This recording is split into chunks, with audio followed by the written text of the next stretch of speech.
Buenos días.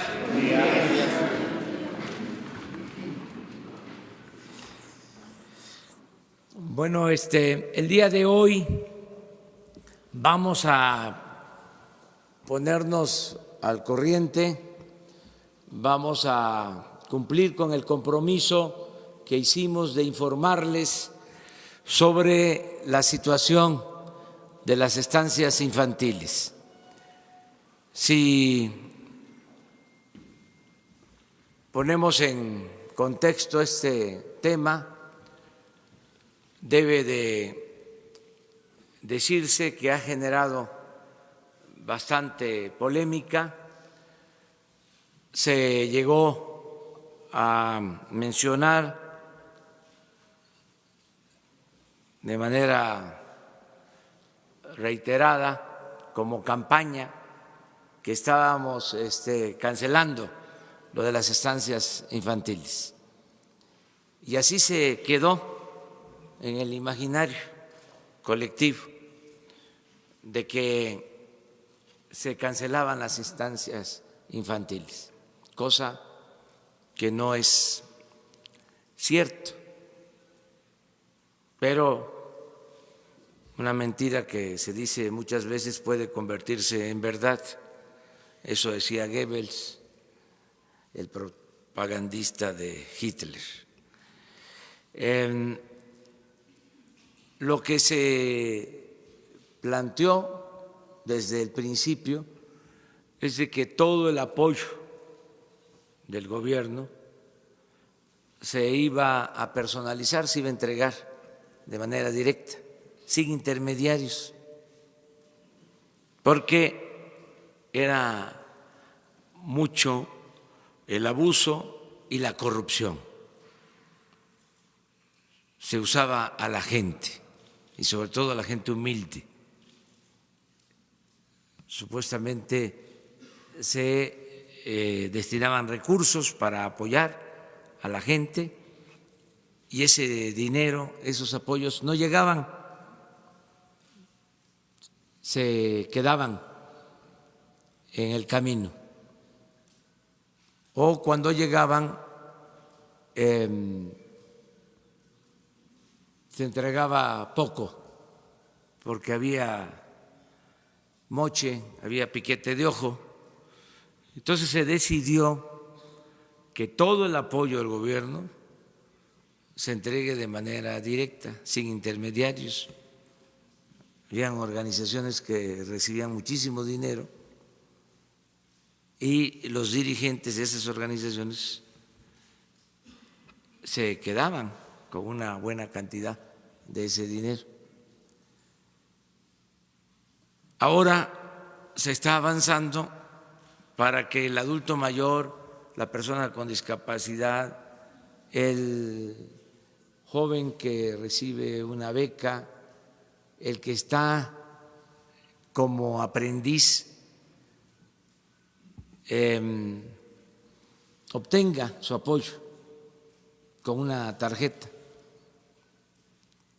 Por eso se hizo un censo general y aprovecho para seguir informando sobre este tema con la idea de que los que no han sido censados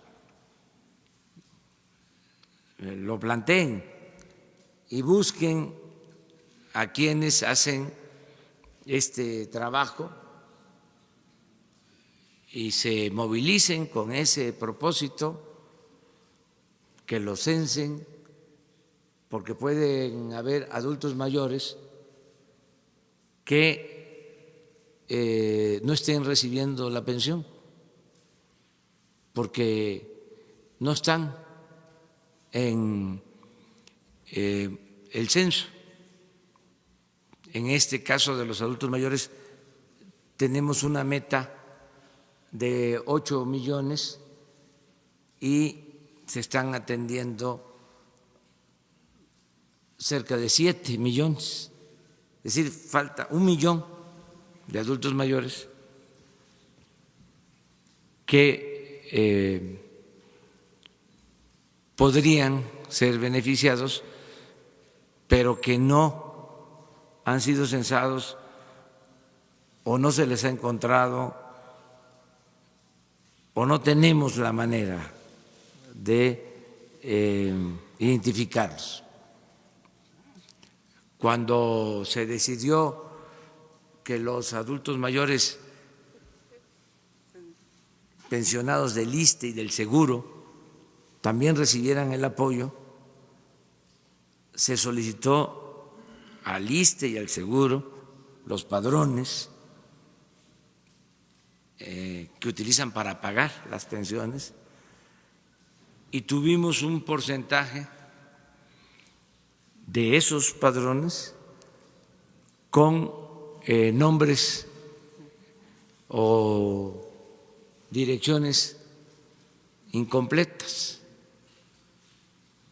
un porcentaje menor, pero ahí está todavía, sin que se aclare, y no podemos dispersar recursos si no estamos convencidos de que existen las personas, para no caer en errores, en simulación. Entonces, todo esto lo digo para que los que no han sido censados, no son atendidos, que sepan que existen los programas y que todos debemos también ayudar, los que podamos hacerlo, que un adulto mayor pues no pueden estarse movilizando tanto, pero sus familiares que ayuden. Yo estoy hablando en todos los actos de que el gobierno que se heredó es como un elefante reumático, es un cuerpo de avance lento que lo tenemos que empujar entre todos para que camine, porque no estaba hecho para beneficiar a la gente, sino estaba hecho para facilitar el saqueo en beneficio de una minoría, para hacer negocios, business. Era como el puerquito, era expoliar al gobierno con la idea de que ¿qué te va a importar a ti estar defendiendo al gobierno o estar defendiendo el presupuesto si no es dinero tuyo? Esa mentalidad que prevaleció durante mucho tiempo. Entonces, ahora se requiere de la participación de todos para que las cosas se hagan bien y se beneficie a la gente que lo necesita, y que todos ayudemos con este propósito. Ya se están entregando de manera directa apoyos a más de 13 millones de personas, adultos mayores, personas con discapacidad, jóvenes, becarios, campesinos que están recibiendo sus apoyos de manera directa, pero pensamos que van a pasar de 20 millones los beneficiarios y llevamos hasta ahora, repito, más de 13 millones. Todo esto lo planteo porque es el contexto para entender lo de las estancias infantiles. Era un programa en donde una persona, dos, mujer o hombre, organizaban en sus domicilios o en algún sitio dar atención a niños de madres trabajadoras. Ese fue el concepto original, para que los niños quedaran en resguardo de maestras o de estas personas encargadas de las estancias infantiles. No se trata de instituciones o de instalaciones hechas con ese propósito, sino lugares adaptados, un poco guardadas las proporciones, y no quiero que se malinterprete, la subrogación que se llevó a cabo durante mucho tiempo en el Seguro Social de las guarderías, con la idea de privatizar una función del seguro, y así suele suceder, o así pasaba, se subrogaba. Entonces ya no atendía de manera directa el Seguro Social la estancia o la guardería, sino daba el dinero para que una asociación civil se hiciera cargo de dar el servicio. Eso fue lo de la ABC. Entonces nosotros no compartimos ese punto de vista, esa concepción, porque no solo es el manejo del dinero o las irregularidades que puedan haber en el manejo del dinero, sino la seguridad. Imagínense miles de sitios donde están los niños. ¿Quién supervisa? ¿Cómo garantizamos el cuidado de los niños? La corresponsabilidad que tenemos. Entonces, por eso se decidió, como en otros programas, lo hicimos también en las becas que se entregaban del Prospera, y lo mismo, ya encontramos que habían listados, y eso está pendiente porque se los vamos a presentar también, y no existían las familias, o se decía que les daban una cantidad y en realidad recibían mucho menos, porque era dinero, la mayor parte, entregado en efectivo. Entonces, todo esto es lo que se está corrigiendo. En el caso de las estancias, se hizo un censo, porque hubo protestas y ya tenemos los resultados de qué es lo que hay en realidad, cuántos padres de familia y cuántos niños. Y independientemente del diagnóstico, estamos asumiendo el compromiso de entregar los apoyos, pero de manera directa a las madres y a los padres de familia. Si ellos deciden por su voluntad entregar esos recursos a quienes manejaban las estancias infantiles, nosotros no tenemos ningún inconveniente, pero tiene que ser por decisión de ellos, voluntaria, porque también hay que aclarar no todas ni todos los que estaban manejando este programa lo hacían mal. No se puede generalizar. Había personas que sí actuaban de manera correcta, con integridad. Por eso también hay algunas molestias, pero tenemos que corregir y no podemos hacer excepciones. Nos llevaría muchísimo más tiempo.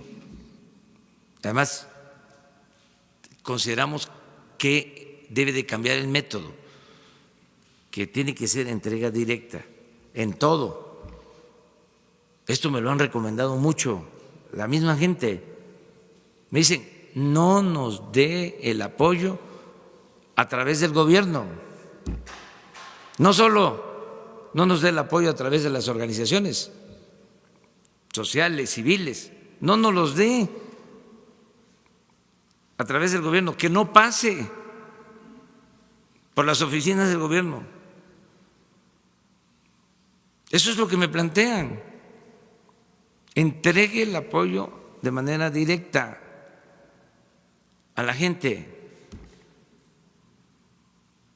Y eso es lo que estamos haciendo, de la tesorería de la Federación al beneficiario. No solo es no entregarle a la organización campesina o a la organización de la sociedad civil o a la fundación el apoyo para que ellos lo entreguen. La gente no quiere que pase por las oficinas de gobierno, por las secretarías, por los gobiernos estatales, por los gobiernos municipales, porque tienen la idea, y hay pruebas de que así ha sucedido, de que no llega el apoyo completo o no llega. Esto lo vemos, por ejemplo, en el programa de apoyo a comunidades mineras.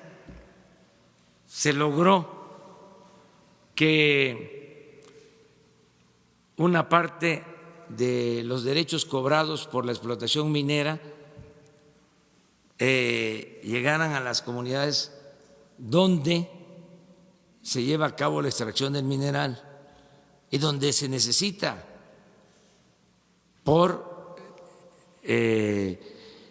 los efectos de la explotación minera, inclusive daños o falta de arreglo de caminos, falta de agua.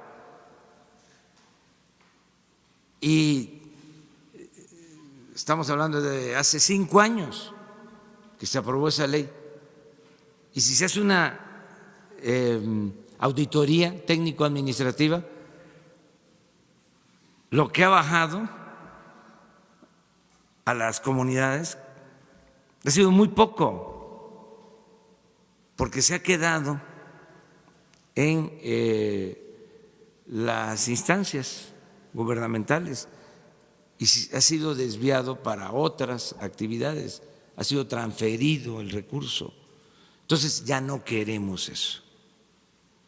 Queremos que el apoyo sea lo más personalizado que se pueda.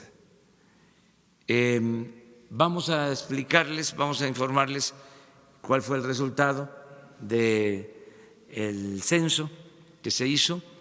Les estoy pidiendo a María Luisa Albores, a Ariana Montiel, que es la secretaria de Bienestar y la subsecretaria encargada de este programa y de otros. Estoy pidiendo que toda esta información la envíe al Instituto de Transparencia, toda la información, para que de acuerdo a los procedimientos legales, se pueda entregar a quien la solicite. Es decir, a padres de familia, a los interesados en lo de las estancias infantiles, a los diputados, a los senadores, a todo el pueblo, que se transparente por completo. Entonces, por favor. Con su permiso, señor presidente. Buenos días. Quisiera comentarle 6 puntos y después le voy a dar la palabra a la compañera Ariadna Montiel, subsecretaria, y que tiene a su cargo este programa. Primero, comentarles que, como dijo nuestro presidente, lo que intentamos hacer es, en los programas que ya se tenían antes como Secretaría de Desarrollo Social, Sedesol, es buscar y tratar de poner orden. A mí sí me gustaría comentarles que el programa de estancias infantiles, lo que nos encontramos fue que el mecanismo para la supervisión del cuidado de los niños lo hace DIF. El mecanismo del cuidado en el sentido del espacio y que tuviera los requerimientos para que las niñas y los niños estuvieran bien, lo hacía Protección Civil del municipio, porque se veía como un establecimiento comercial. Y en el caso de lo que era Sedesol, era quien otorgaba el recurso directamente a las encargadas o responsables de estancia por niño cuidado en esa estancia. Entonces, había 3 elementos. ¿Por qué lo comento? Porque en el caso de la Secretaría de Sedesol, aunque hubiera una supervisión y hubiera irregularidades, jamás se le permitía que pudiera cerrar o cancelar determinada estancia. ¿Qué tratamos nosotros ahora al recibir este programa? Pues poner orden en un sentido de quién es la responsabilidad del cuidado de las niñas y de los niños. Sí me gustaría aclarar 6 puntos y después ya pasamos a la parte estadística de lo que nos encontramos en el censo y esa validación del censo. La primera es comentarles que el programa de apoyo para bienestar de niñas y niños hijos de madres trabajadores busca el cuidado infantil. Se cambia el nombre, pero lo que estamos buscando es el cuidado de la primera infancia. 2, vamos a apoyar a todas las niñas y niños que se encuentren validados en el padrón. A todas los vamos a apoyar. 3, y en el caso del apoyo, sí me gustaría comentarlo, se está planteando el apoyo de 800 pesos mensuales en entregas bimensuales.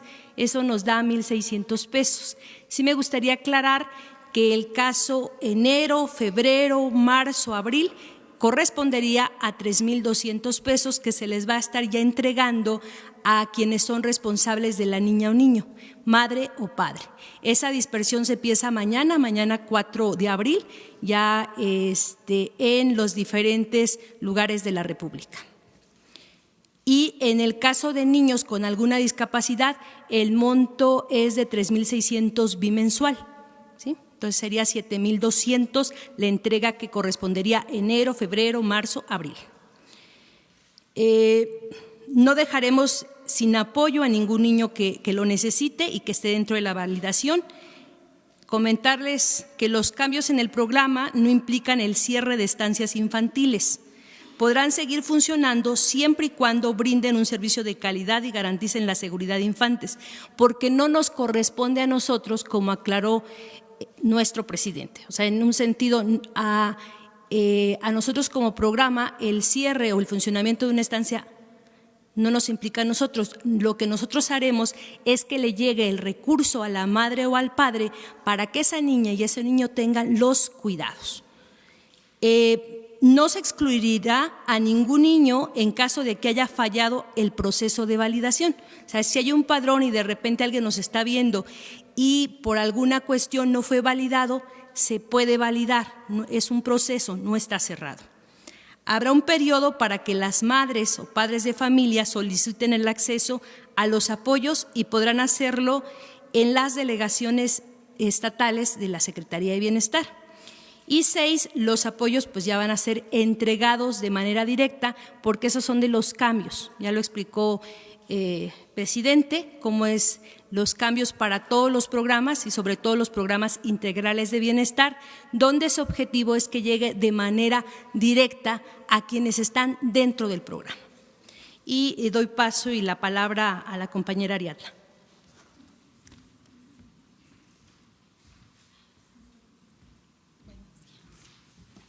Con su permiso, señor presidente. Bueno, pues vamos a explicar la metodología del censo.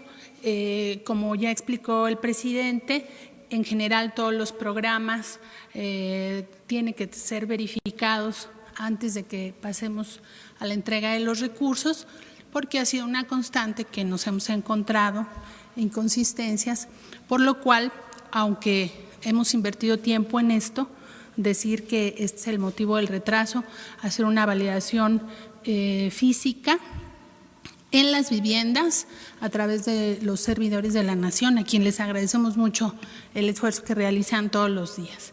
Si avanzamos la lámina, gracias. Aquí tenemos el dato. En el mes de diciembre del 2018 tuvimos un padrón de 313,000 madres y padres tutores, de 329,000 niñas y niños. Para el mes de enero, 16,000 madres ya tendrían acceso al programa, inclusive como estaba en antaño, porque el programa solo abarca hasta niños con 4 años cumplidos. De tal manera que 19,000 niños para enero ya no serían beneficiarios del programa bajo ningún esquema.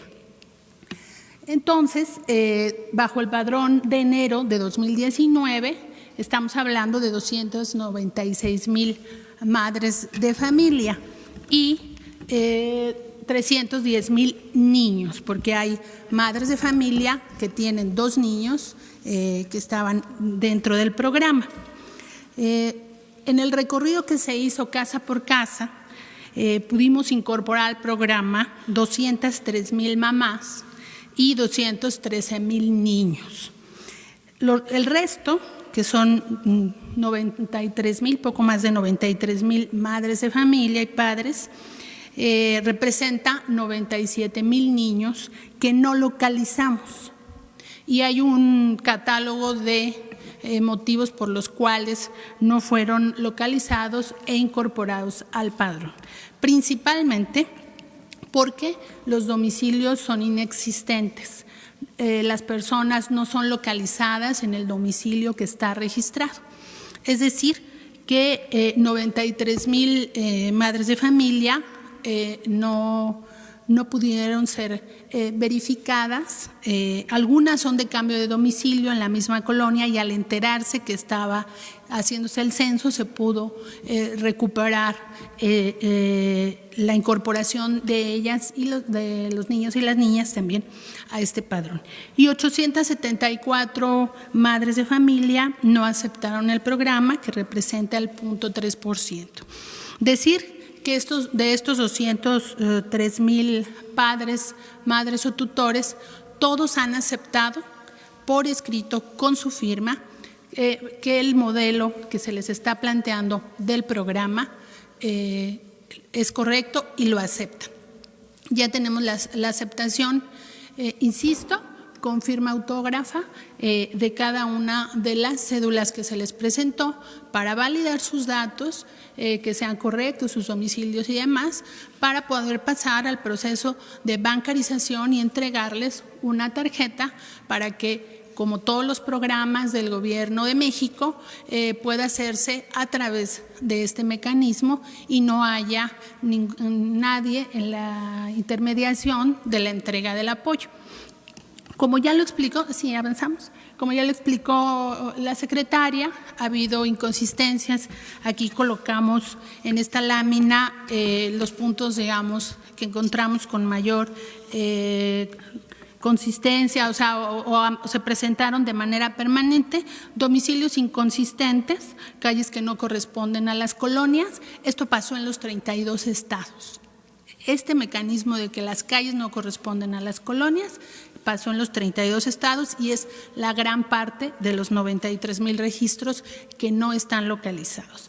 Registros de personas en un municipio con datos de otro estado, personas que no viven en los domicilios registrados, titulares con registros de hijos en estados diferentes. Encontramos algunas madres que tienen registrado un hijo en Michoacán y otro en Zacatecas, o sea, una inconsistencia ilógica.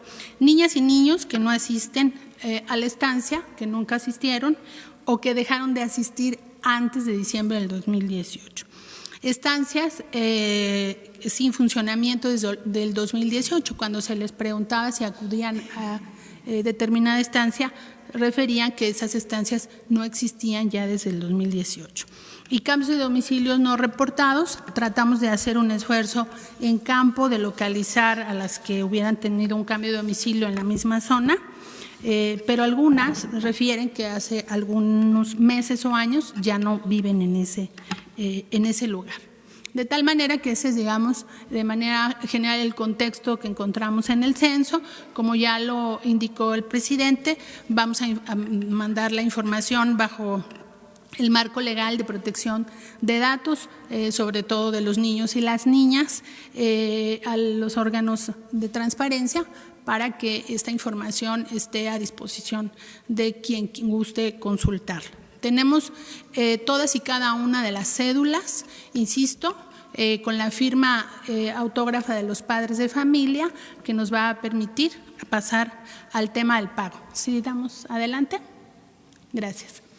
Bueno, en conclusión, lo que vamos a hacer, ya cómo va a arrancar el programa, insistir, son 203,000 madres y padres de familia, que a ellos se les entregará este apoyo. Niños, 210,000, que tendrán un apoyo de 1,600 pesos bimestrales. Niñas y niños con discapacidad, casi encontramos a la totalidad de los que estaban registrados, son arriba de 3,372, tendrán un apoyo de 3,600 pesos bimestrales y los niños beneficiados serán 213,000.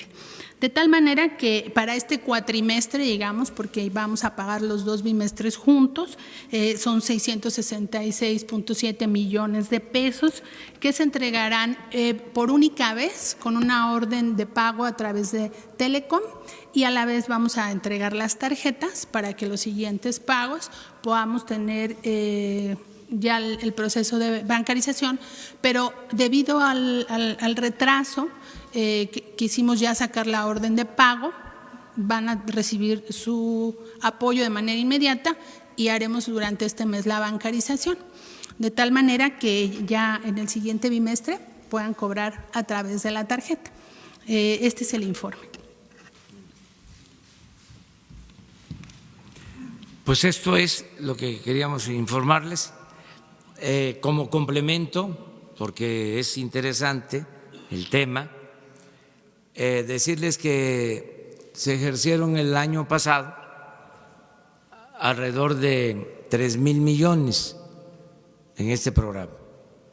Ahora nosotros calculamos que se van a ejercer 2,000.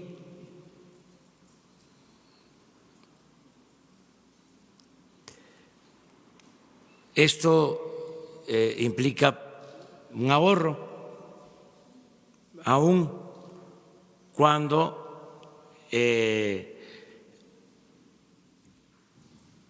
supuestamente se entregaba más de los 800 pesos, se entregaban 900, aparentemente. De todas formas, estamos hablando de un ahorro considerable, que es para ayudar a más gente necesitada y evitar la corrupción, que no haya corrupción ni arriba ni abajo. Entonces, todo esto pues genera molestias, a veces por la desinformación se piensa que estamos dejando de apoyar a quien lo necesita. Este gobierno, como nunca, se ha visto en la historia, está destinando recursos en favor de la gente humilde, de la gente pobre. Y lo podemos demostrar. Pero no queremos la corrupción, no queremos que continúe lo mismo. Políticamente se manejó este asunto hasta por personas que en el anterior gobierno recibieron dinero así para apoyar causas, para apoyar a migrantes, y el dinero no le llegó a los migrantes, y eso nunca se ha aclarado. Entonces, aunque haya protestas, además, lo he dicho muchas veces, lo creo, es una convicción, tiene que haber críticas, tiene que haber discrepancia, tiene que haber oposición al gobierno, porque eso es consustancial a la democracia. Pero si no tienen razón, nosotros vamos a estar poniendo al descubierto todo. No nos vamos a quedar callados, vamos a ejercer nuestro derecho de réplica. Y bienvenida la crítica, bienvenido el cuestionamiento. Siempre vamos a ser respetuosos, pero tenemos el derecho de aclarar, o sea, de argumentar del por qué hacemos las cosas de una forma o de otra. Entonces, toda la información que se requiera está disponible. Lo mismo para el caso de otros programas, aplica también para este. Si hay madres que no fueron censadas, que faltan de censar, está abierto el programa, pero el porcentaje no encontrado es considerable. Y esto se repite en todos los programas que se aplicaban anteriormente. Los programas de la llamada Secretaría de Desarrollo Social, que está pendiente, que les vamos a presentar igual el reporte de lo que se encontró y de lo que se ejercía y no llegaba a los beneficiarios.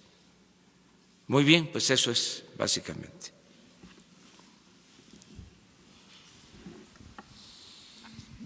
Buenos días, presidente. Alberto Rodríguez, de SDP Noticias. Le quiero hacer una pregunta. Es un tema de obvio interés general que tiene muchas aristas muy delicadas. Pido una disculpa, yo sé que esta pregunta la tenía que hacer una mujer, pero ya me toca a mí.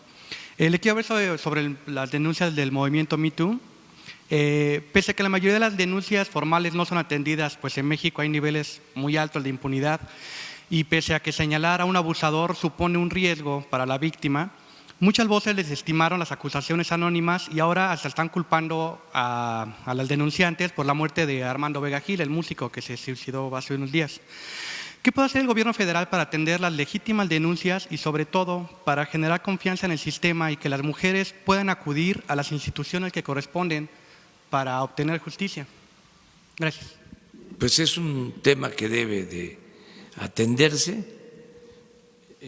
Yo considero que esto puede corresponder y se debe estar haciendo, pero debe de darse más atención en el Instituto de las Mujeres. Qué bien que lo planteas, porque sí es un tema que se está debatiendo sobre cómo actuar, cómo evitar, cómo prevenir y cómo también salvaguardar la dignidad de las personas, tanto de el que acusa como el acusado. Eso se puede ver, es un buen tema pues a tratar, o sea, lo que estás planteando. Es delicado, pero pues no podemos ocultar nada, hay que ventilar todo.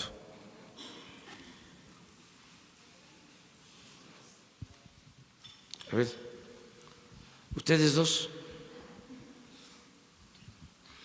Buenos días, Oscar López de la Fundación Thomson Reuters. El retiro de recursos federales a asociaciones civiles ha dejado muchas organizaciones que trabajan con el tema de VIH sin los fondos adecuados para brindar servicios de detección y prevención. Al mismo tiempo, el cambio de la manera en hacer licitaciones de medicamentos ha dejado un desabasto de medicinas para tratar esta enfermedad. En una época cuando la tasa de esta enfermedad está creciendo en el país, ¿qué hará el gobierno para asegurar que las poblaciones más vulnerables, los pobres, las mujeres transgénero, los hombres gays, entre otros, tengan acceso a las medidas de prevención y tratamiento que podrán salvar sus vidas? Gracias. Todo el apoyo para quienes necesiten medicamentos. No se trata de dejarlos sin protección, al contrario, es atenderlos mejor y que no falten los medicamentos. Hay que buscar la forma, estoy seguro que ya lo está haciendo la Secretaría de Salud.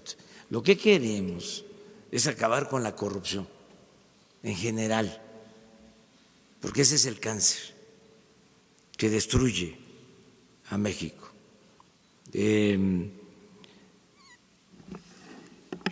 Les explicaba la vez pasada que se compran 4,000 millones de dólares de medicamentos. Una sola empresa vendió al gobierno 1,300 millones de dólares el año pasado. 3 empresas, el 60% de todos los medicamentos. Y en efecto, no hay medicamentos en centros de salud, en hospitales, con todo ese gasto. Entonces ahora se están haciendo compras consolidadas y está participando la ONU para que sean compras transparentes y que no haya corrupción, porque es un crimen robarse el dinero de los medicamentos. Entonces, eso es lo que ya no queremos que suceda, pero no dejar de atender a quienes lo necesitan. Ya lo acabo de decir y lo repito, este gobierno tiene como misión fundamental atender a los desposeídos, a los necesitados, a los enfermos, a los pobres, a los humillados, a los marginados. Lo he dicho muchas veces, lo repito ahora, vamos a atender a todos, a escuchar a todos, a respetar a todos. Eso es muy importante, respetar a los adversarios, respetar el derecho a disentir, pero le vamos a dar preferencia a la gente humilde, por el bien de todos, primero los pobres. Entonces, para ayudar más, ¿por qué se produjo esta desigualdad monstruosa en donde unos cuantos lo tienen todo y millones carecen hasta de lo más indispensable? Pocos tienen mucho y muchos tienen poco, casi nada. ¿Por qué? Por la corrupción. Aquí no aplica del todo de que hay una clase, la burguesía, que se queda con las ganancias por la explotación de la clase trabajadora, lo que se conoce como teoría marxista, de que se va acumulando el capital por la explotación que se lleva a cabo por parte de una clase en contra del proletariado. No es del todo cierto en el caso de México, o no aplica de manera estricta esta teoría que estudiamos cuando estábamos en la preparatoria o en la universidad, sobre todo en ciencias sociales. En México la desigualdad se ha producido fundamentalmente por la corrupción, por el saqueo, por la utilización del gobierno para beneficio de una minoría rapaz a costa del sufrimiento de la mayoría de la gente. Entonces, lo que ya no queremos es eso. No queremos un gobierno convertido en un comité al servicio de una banda de malhechores, de rufianes, de maleantes, de malandrines. Ya no queremos eso. Entonces, cuesta trabajo la aplicación de esta nueva política después de tantos años, sobre todo después de 36 años del modelo neoliberal. Es cosa, repito, de ver qué significa privatizar. Búsquenlo en el diccionario. Es convertir lo público en privado. Pues en eso consistió la política en 36 años. Entonces, ya eso no aplica. Entonces, lleva trabajo, lleva tiempo, causa molestias, hay protestas, hay resistencia, pero va la transformación, pero de ninguna manera es para perjudicar a quien lo necesita, a un enfermo, a una gente humilde, a un necesitado. Al contrario, es para ellos. Es para aminorar la monstruosa desigualdad que existe, es llevar a la práctica lo que decía Morelos, que se modere la indigencia y la opulencia, que haya igualdad. Para eso es que estamos acabando con la corrupción. Ese es el propósito y tiene muchísimos beneficios. No hace falta más que eso, acabar con la corrupción y se logra el renacimiento de México. Porque rinde el presupuesto, pues aquí lo vemos. En este programa, pero en otros. Imagínense lo que hicieron de entregar, por ejemplo, los contratos para los gasoductos, que eso me trae molesto. Entregan contratos para construir gasoductos y la empresa que recibe el contrato, autorizado por la CRE, de estos organismos que crearon para legitimar el saqueo. Si un gasoducto cuesta $1,000 millones, se va a terminar pagando $8,000 millones. Pero eso no es todo. El gasoducto no pasa a ser parte de la Comisión Federal de Electricidad, no se convierte en propiedad de la nación, sigue siendo de la empresa. Eso es más que corrupción, eso es robo, es saqueo. Ese tipo de contratos, estoy seguro que no se otorga en ninguna parte del mundo, en ningún lugar de la tierra, solo en México. Abusaron, se pasaron. Entonces, eso es lo que ya no queremos.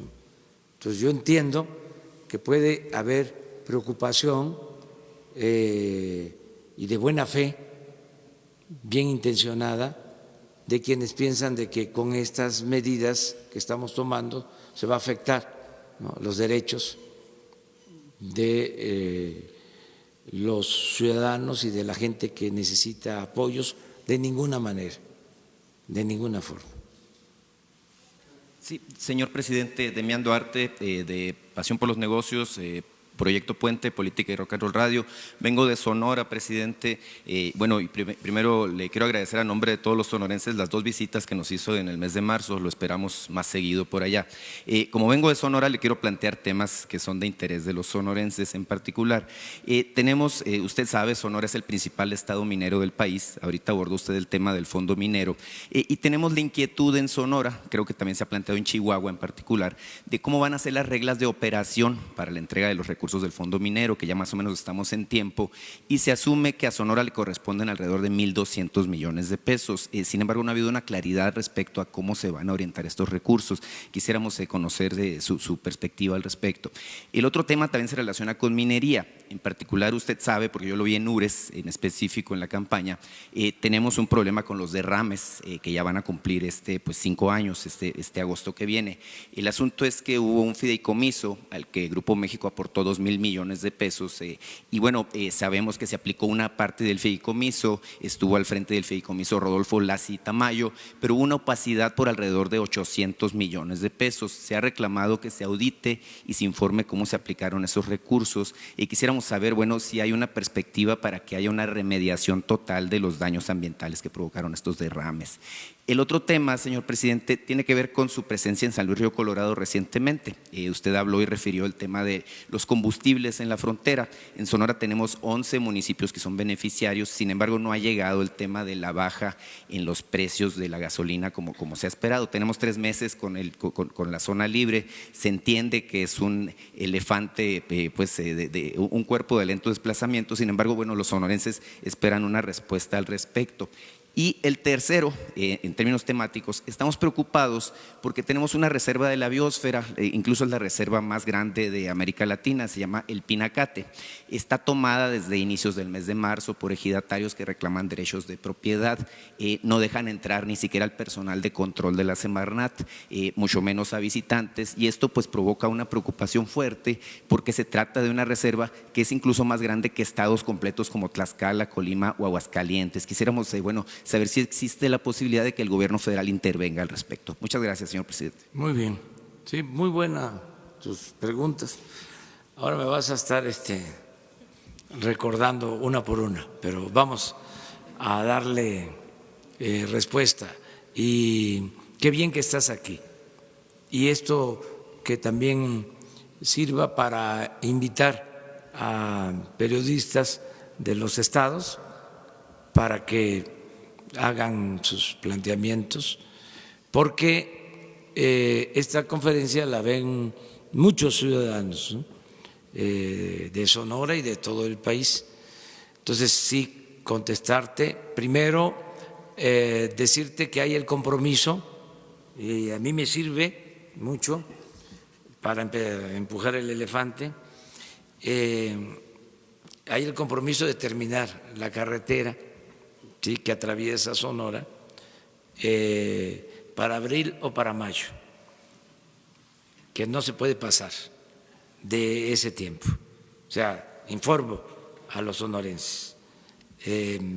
Se ha comprometido el ingeniero Cedri Escalante que se termina la carretera, ¿sí?, hasta Nogales. ¿Sí? No voy a ir a inaugurarla porque no es ese el propósito. Seguramente va a estar el secretario de Comunicaciones. Yo voy a estar pendiente de que se terminen las obras, más que de ir a inauguraciones. Es también un cambio. A veces voy a estar más en inicios de obra, porque eso sí me importa, y supervisión de obra. Pero la inauguración, desde luego, la gobernadora, ¿sí?, de Sonora y el secretario de Comunicación. Bueno, en el caso de la minería es parecido, son cosas diferentes a lo de las estancias infantiles. Hablaba yo aquí de que se autoriza el dinero y la gente en donde se lleva a cabo la explotación minera ni siquiera sabe que le corresponde un apoyo. Yo puedo aquí hacer el llamado, la convocatoria, para que quienes viven en municipios donde hay explotación minera me digan o ellos se queden con esta interrogante, si saben que existía un impuesto que se cobra a las mineras y que tiene que ir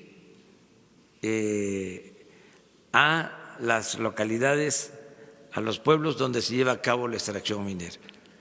Les puedo garantizar que el 75, el 80% de la población de las zonas mineras no lo sabía, porque esto no se decía, se quedaba nada más arriba, lo sabían los gobernadores y los presidentes municipales, no informaban. Y lo digo porque yo estoy constantemente recorriendo los pueblos y le pregunto a la gente. Entonces, y no solo no lo sabían, sino no llegaba el dinero, no se aplicaba.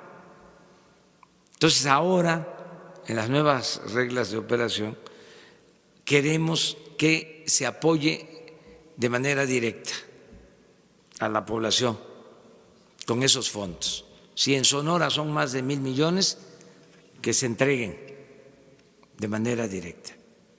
Y una de las formas que se está contemplando es de que se entregue como créditos sin interés, para que los que tengan un pequeño negocio, una pequeña empresa, un taller,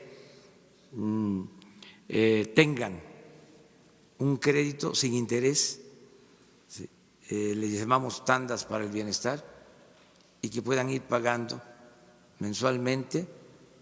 Vamos a empezar con una cantidad de 6,000 pesos. Terminan de pagar esos 6,000 y se les entregan en automático 10,000. Terminan de pagar los 10,000 y 15,000, terminan de pagar los 15,000 y 20,000, y el dinero se mantiene. Si acaso va a haber una merma por el pago de intereses que lo absorbe el fondo y por una posible pérdida que calculamos puede ser cuando mucho del 10% de no pago, porque la mayor parte de la gente en México cumple con sus compromisos. La mayor riqueza de México es la honestidad de su pueblo. Entonces, pensamos que de esta manera se puede ayudar a las poblaciones mineras y se reactiva la economía. Eso por lo que estás planteando sobre la minería.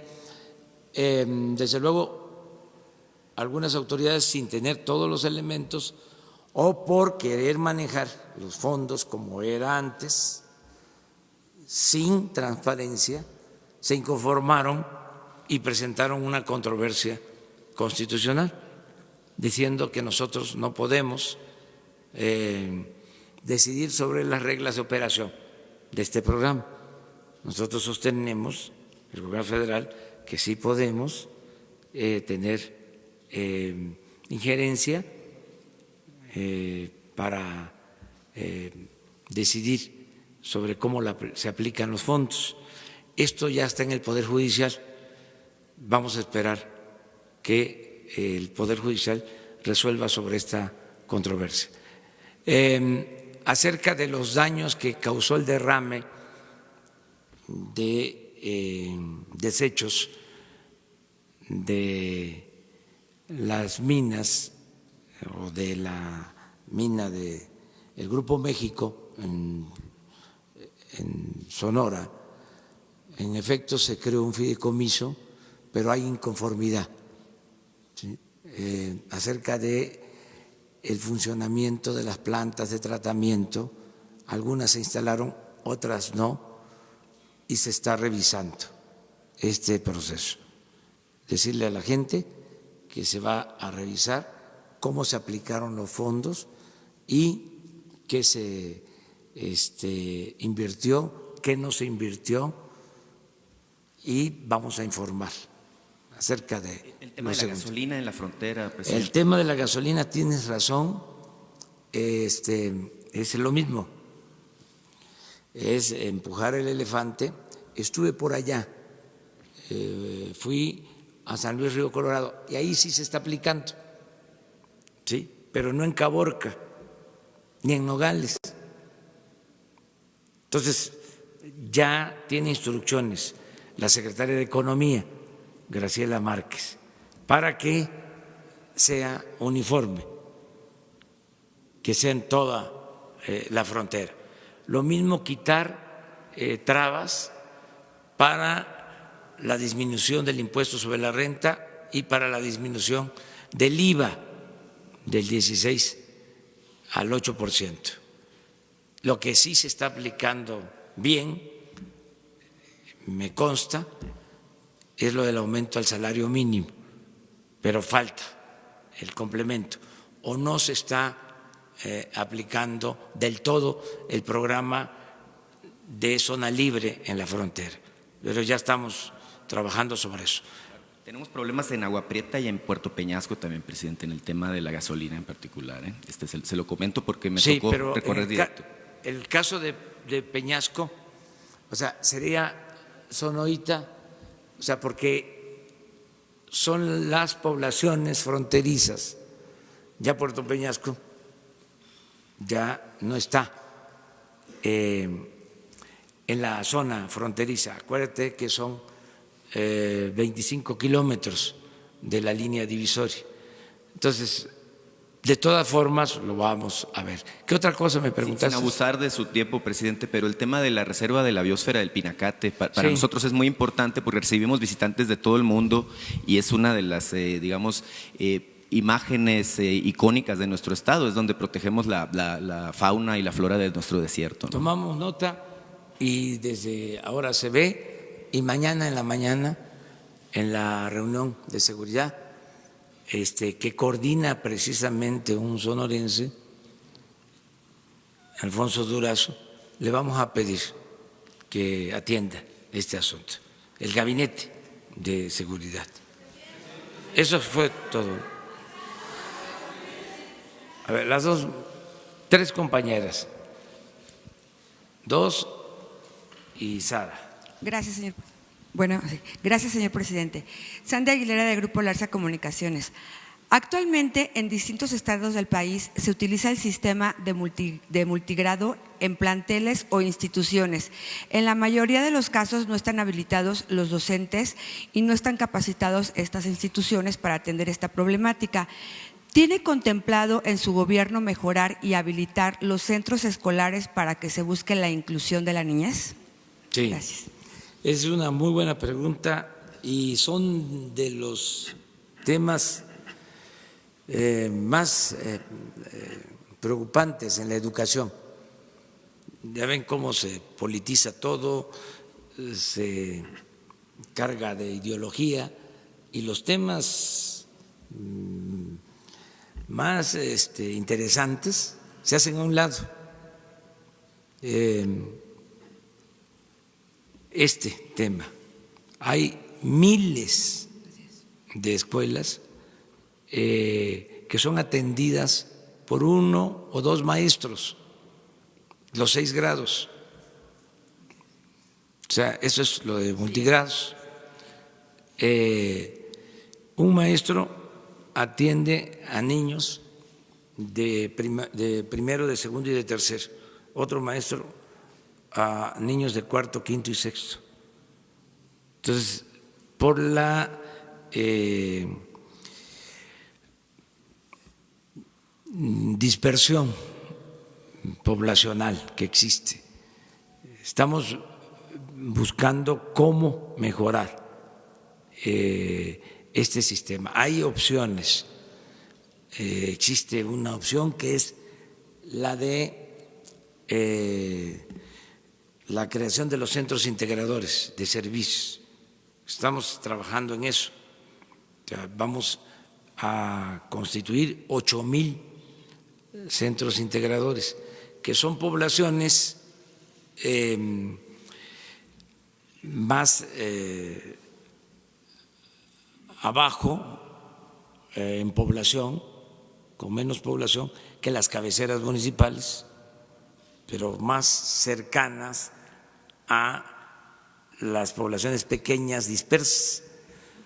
Entonces, en estos centros integradores, ¿sí?, queremos crear las escuelas o tener escuelas albergues, ¿sí?, completas. O sea, ¿Se van a capacitar a las personas para que puedan sí, atender a los entonces lo que estamos viendo es cómo los niños de comunidades apartadas que tienen que recibir educación con un maestro para todos los grados o con 2, cómo pueden ir a estas escuelas que están distantes de todas maneras, pueden estar a 6 horas, 8 horas, ¿sí?, a pie. Entonces, que los niños estén de lunes a viernes en estos centros integradores, en escuelas de educación completa, integral,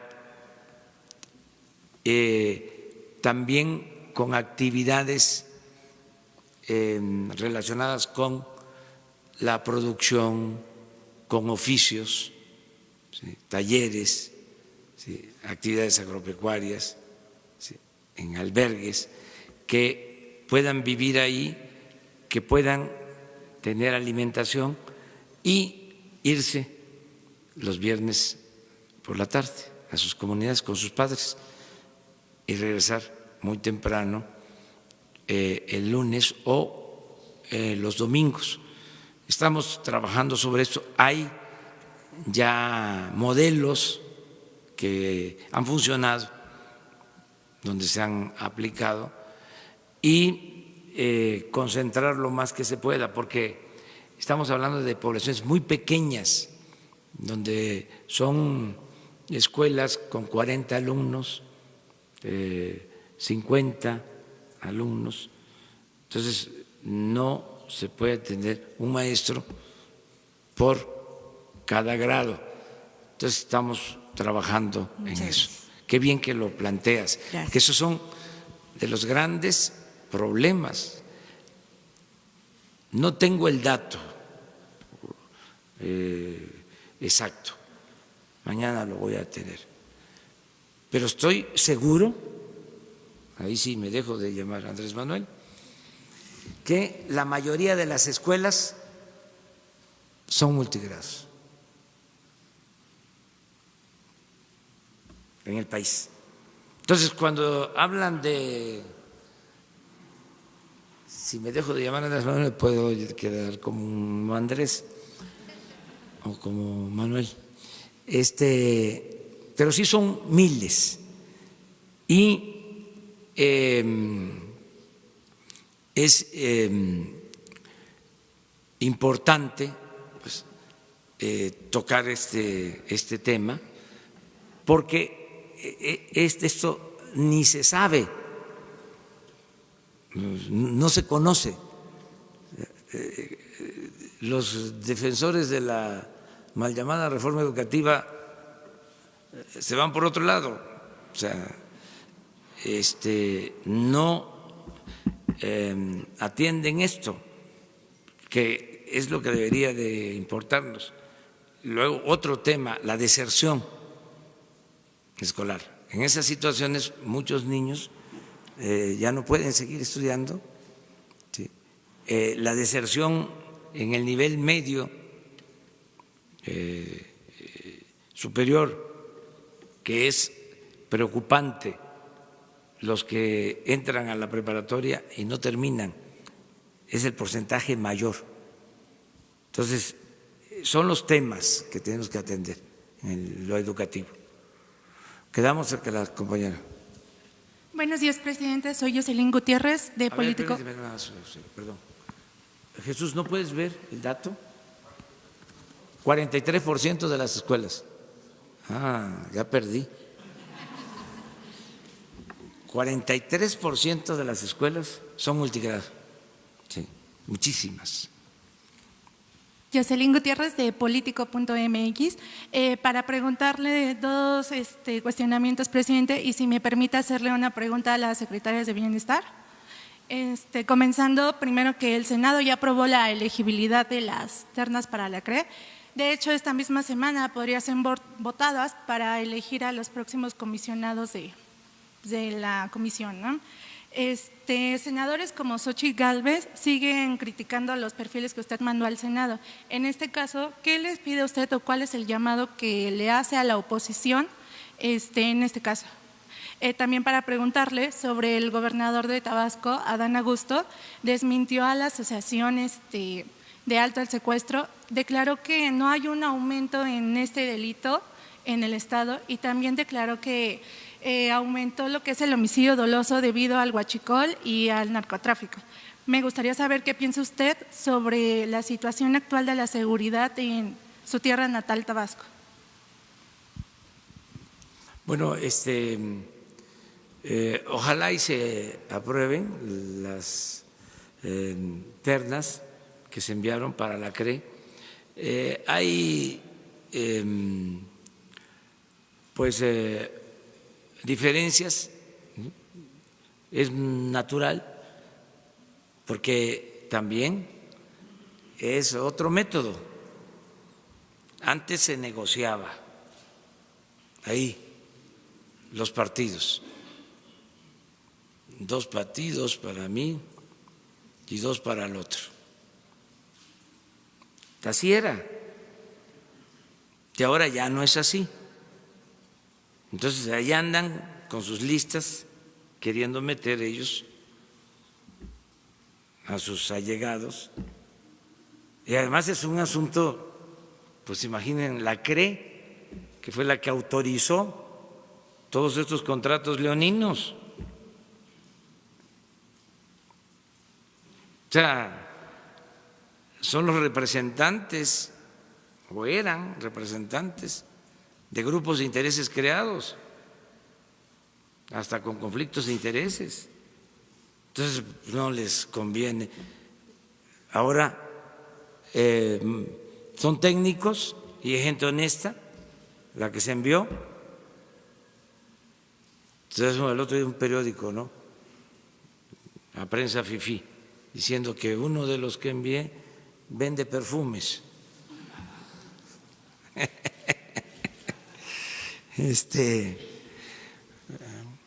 Son gentes honestas, todos profesionales, todos cumplen, pero no son achichincles. Entonces, eso es lo que no les gusta. Entonces, por eso cuesta. Y la insinuación es, vamos a ponernos de acuerdo. No, apeguémonos a la ley. Si ustedes dicen que no reúnen el perfil, rechácenlas. Yo sostengo que sí, y lo puedo probar. Y no solo son buenos técnicos, es gente honesta, que es lo que más se necesita. Acuérdense ustedes que en la novela de Puzo, El Padrino, mandaba a sus hijos, a uno de ellos, a estudiar al extranjero, buenas universidades.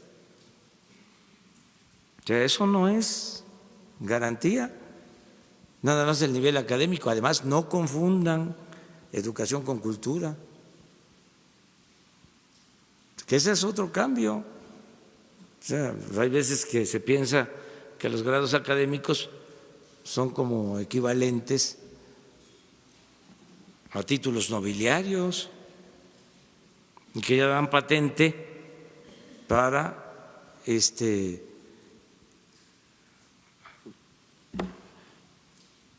cometer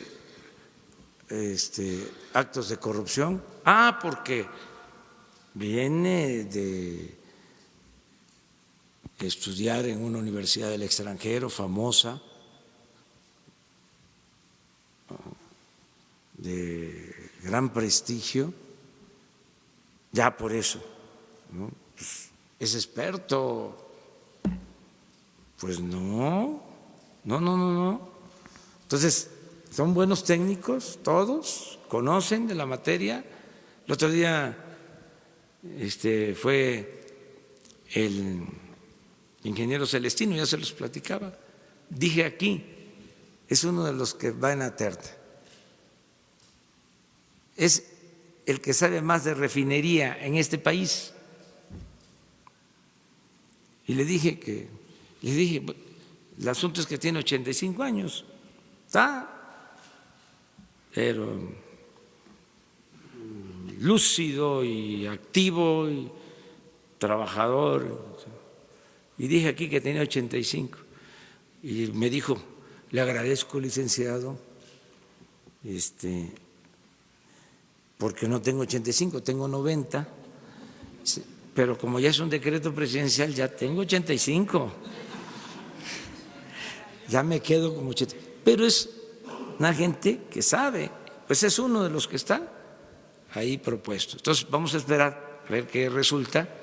Ojalá y los senadores revisen bien sobre este tema, ¿sí? Y se atienda para que estemos todos tranquilos, porque dan miedo. Antes también daba miedo el Congreso. Yo descansaba cuando se iban a periodos extraordinarios, es decir, cuando no estaban, no extraordinarios, cuando se iban a receso, todas las reformas que hicieron en el periodo neoliberal, ¿sí?, para afectar al pueblo, se autorizaron en el Congreso, las reformas constitucionales. Entonces, cuando estaban en receso, podía uno estar tranquilo. Cuando había sesiones, ¿qué van ahora a aprobar estos? Era una amenaza pública. Entonces, que todos estemos tranquilos, ¿sí?, que no vayan a aprobar cosas en contra del interés general. Todas las reformas que ordenaron desde el extranjero para la aplicación de la agenda de las llamadas reformas estructurales, las aprobaron los diputados y los senadores. O sea, toda la modificación al marco legal. Hasta se puede hacer el relato, pero entonces ahora ya no, ahora ya hay más tranquilidad, que los legisladores actúan con independencia, no hay consigna para que aprueben determinada política, ¿no?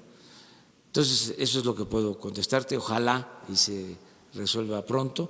Lo otro. Gracias. Lo otro le comentaba que el gobernador de Tabasco, Adán Augusto. Sí, mire, todos los días vemos qué sucede en los estados y Tabasco tiene en incidencia delictiva, vamos a decir que está a la mitad de la tabla en incidencia delictiva, en homicidios, en robos, en secuestros, a la mitad. Ayer, por ejemplo, esto me da gusto, no es para cantar victoria, pero ayer de los 32 estados, lo puedo probar, es más, ojalá y pasen la tabla hoy, ¿sí?, de los homicidios, hubieron 15 estados sin homicidio, de los 32.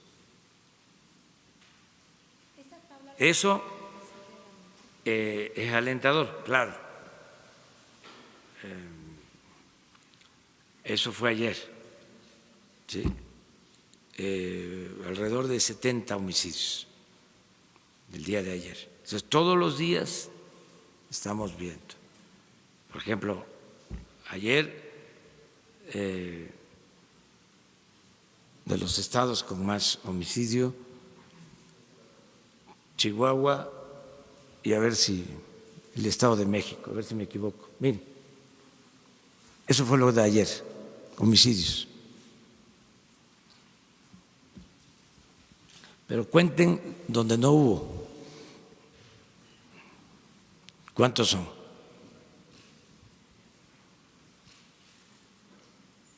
Según nuestra información, son 15, ¿verdad?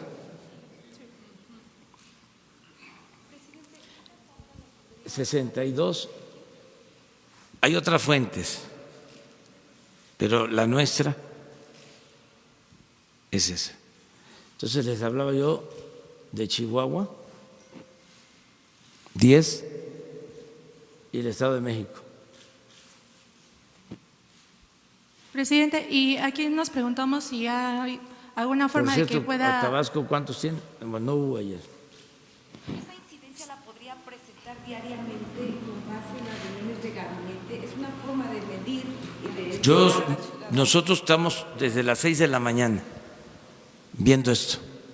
Mostrarla, digamos, como una rutina informativa. Ya se hace pública todos los días. Pero no tiene exacto. O sea, viene como el…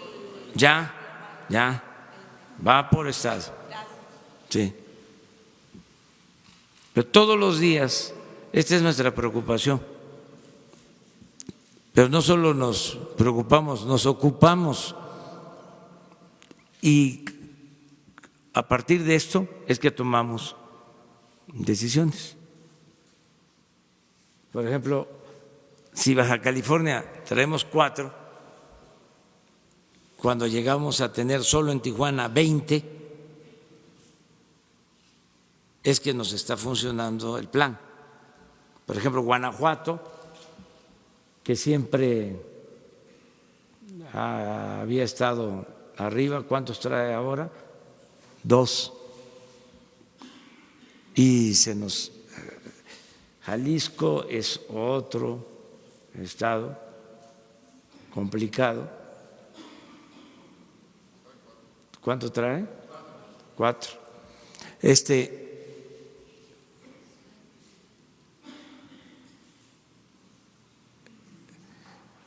Esto por tu pregunta, pues, o sea, pero no es, esto no es suficiente. O sea, este es un día, o sea, y ahí vamos, poco a poco. Desde luego, esto va a mejorar. Este es un desafío, un reto. Nada más que necesitamos la integración de la Guardia Nacional, todo lo que estamos haciendo.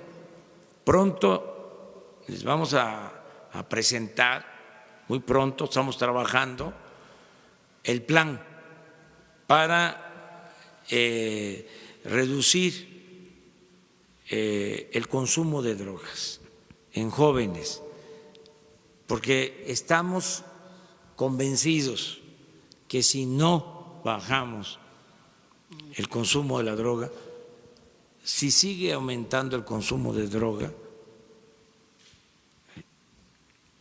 no vamos a poder detener la violencia. Entonces, es primero el daño que ocasionan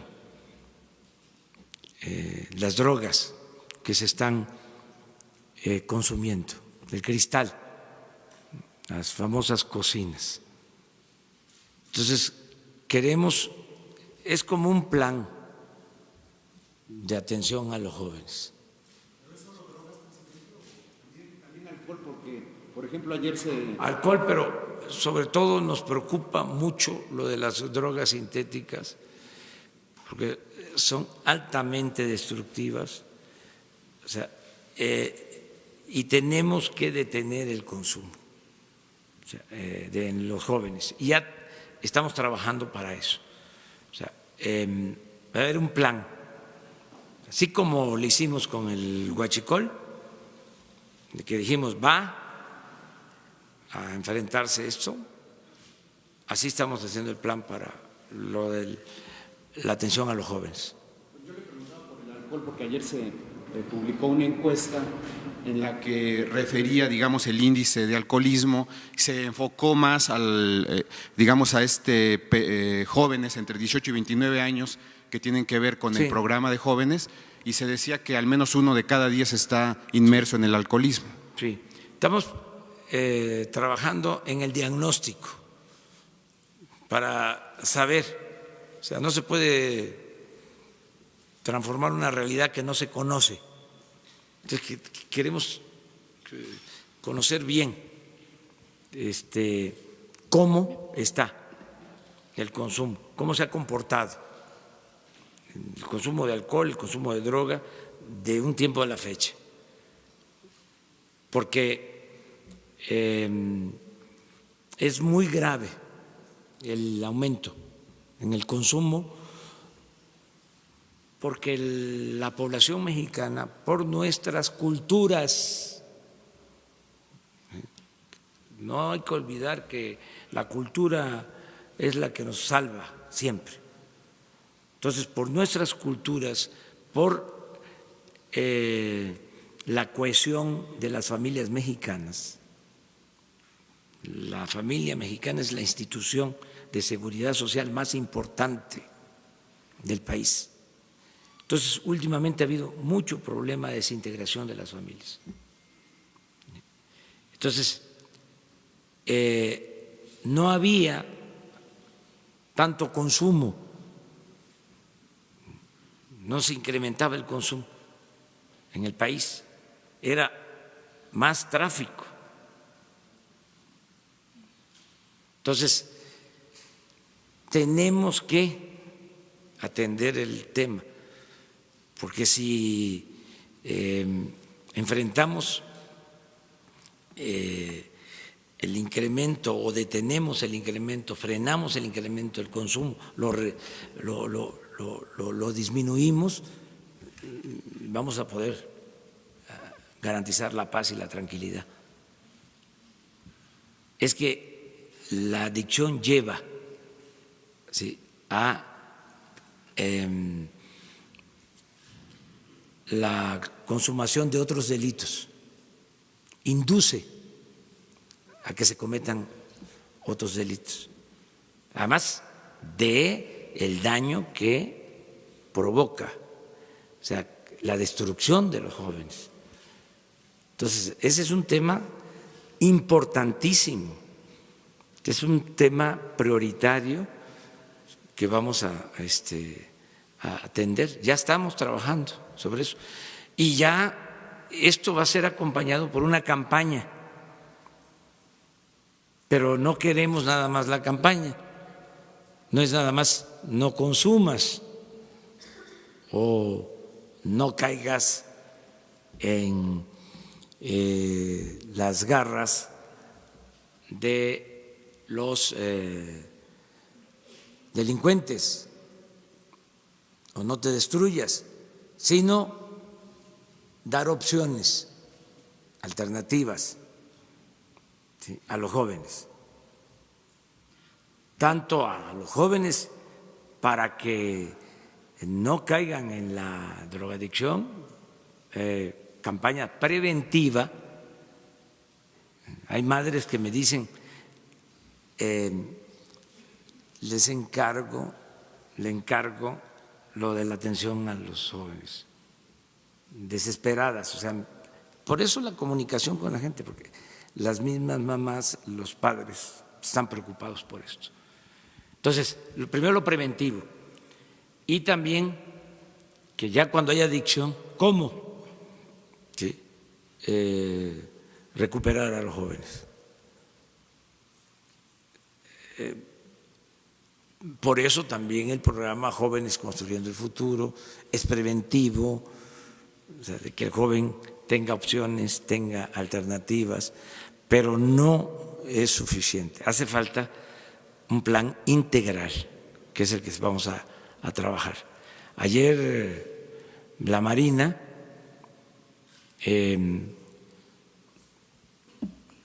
desmanteló instalaciones de procesamiento de droga, cocinas de elaboración de cristal. ¿No las tienen ahí las fotos? Ya con esto terminamos, que nos ampliamos mucho hoy. Ya, disculpe, y la pregunta tienen ganas de irse a desayunar. La pregunta para las secretarias de Bienestar. Al desayuno, a ver si la tienen. Sí, estamos sobre el tema, pero esto es importante. Si ya lo abordamos. Entonces, sí me da por que me dejen contestar la pregunta que tengo sobre las estancias infantiles. Mientras buscan. Sí, adelante. Muchas gracias. Mi pregunta es si tienen alguna cifra sobre las denuncias presentadas, sobre las irregularidades que ustedes detectaron de las estancias infantiles, si tienen algún número de la Fiscalía, con la Fiscalía General o alguna otra dependencia o autoridad. No, hay algunos amparos. Se comentaba que porque no se habían hecho las reglas de operación. De hecho, en una de las láminas que presentó la compañera Ariadna, se nota ahí que fue el 28 de febrero. Sí se publicaron las reglas de operación, pero hay un cambio de nombre. No se llama el programa Estancias Infantiles, que es lo que estuvimos comentando al principio. Es becas para niños y niñas de madres trabajadoras. Y el esquema cambia porque queremos que llegue el recurso a quienes están en el programa. Y en este caso la responsabilidad de estas niñas y de estos niños son las madres o los padres, en este caso los tutores. Por eso es el cambio. Muchas gracias. A ver, pónganla. Miren.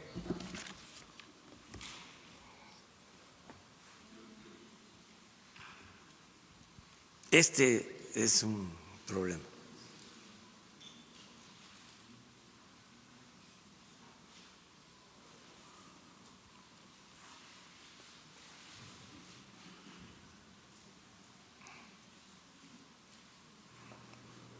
Miren lo que se usa.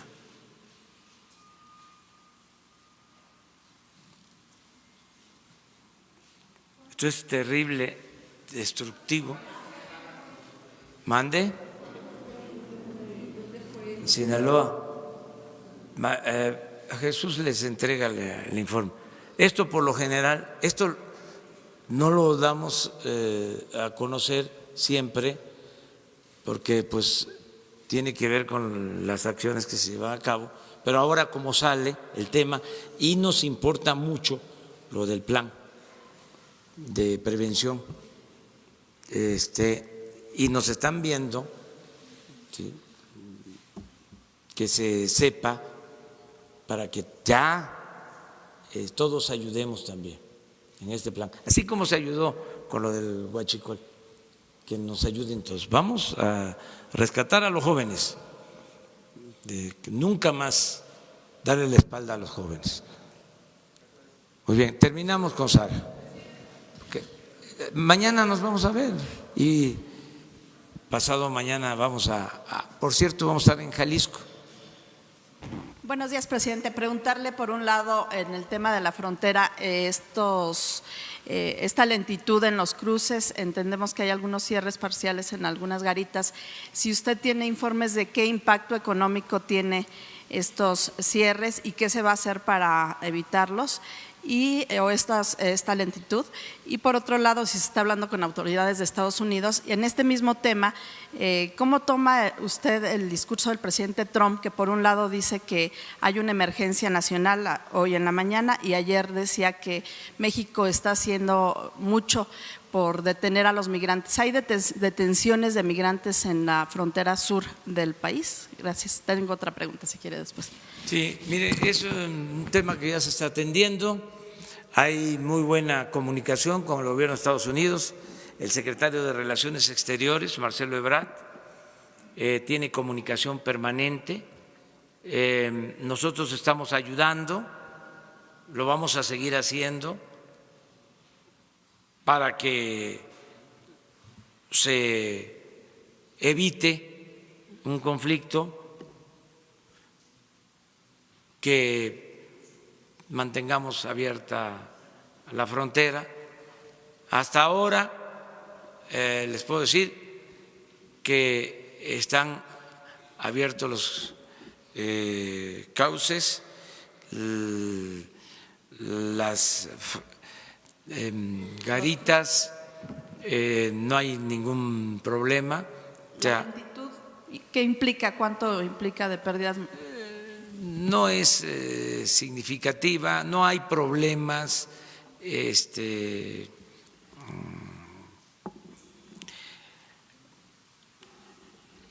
graves, no hay. Y vamos a procurar distender este ambiente. Entonces, vamos muy bien, estamos ayudando nosotros. Es un fenómeno, yo espero que sea temporal, transitorio, tiene varias aristas y lo más importante es manejarlo con responsabilidad y que haya cooperación entre todos, que los gobiernos actuemos de manera conjunta,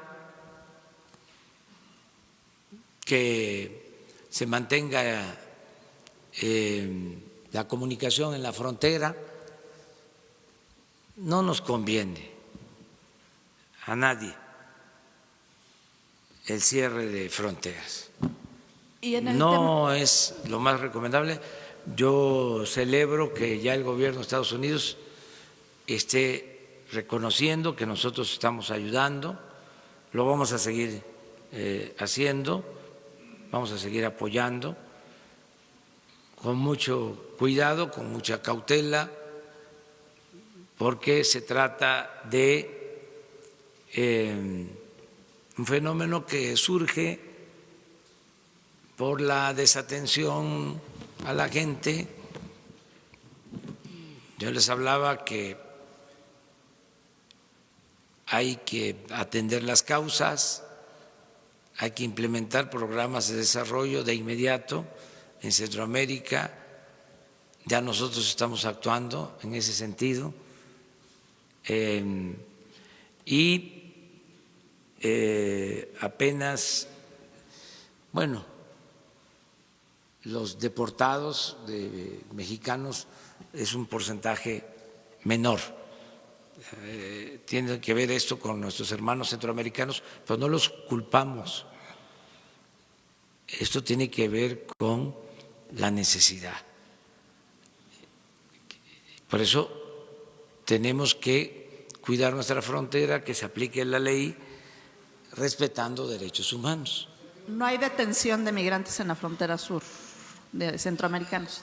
Se está actuando con mucha prudencia y sí se está buscando que se respete la ley y vamos muy bien. Yo no estoy pesimista, yo estoy optimista. Creo que se van a resolver las cosas. Y le quiero preguntar en otro tema de salud, esta prueba del tamiz neonatal que al parecer está suspendida por temas de austeridad y también en el Instituto de Cancerología se habla de que no hay suficiente medicamento justo por estos temas presupuestales. ¿Qué informes tiene usted, si esto es correcto? Es un poco lo que preguntaron. No faltan medicamentos, no deja de haber presiones. Pues imagínense si se rayaban, pues no les gusta que se les acabe el negocio, era una mina de oro. ¿Pero la prueba sí se sigue aplicando? Claro que pueden haber inconformidades, pero todo se resuelve. Esto que estás planteando ahora, si se estuviese presentando, ¿sí?, hoy mismo el doctor Jorge Alcocer lo va a atender, ¿sí? Y ahora sí que disculpen por las molestias que estas obras ocasionan, pero la corrupción la vamos a acabar, ¿sí? Y además es interesantísimo, no se aburre uno cuando hay polémica. Si no, la vida es muy aburrida, hasta bosteza uno cuando no hay debate. O sea, la democracia tiene eso, ¿no? Un gran atractivo, es un estímulo, es el mantener una sociedad viva, avispada, despierta, ¿no?, demandante. Eso es la democracia, eso es lo que queremos. No ciudadanos imaginarios, sino ciudadanos de verdad. Entonces estamos viviendo un tiempo muy interesante, de mucha participación. Muchísimas gracias. Gracias.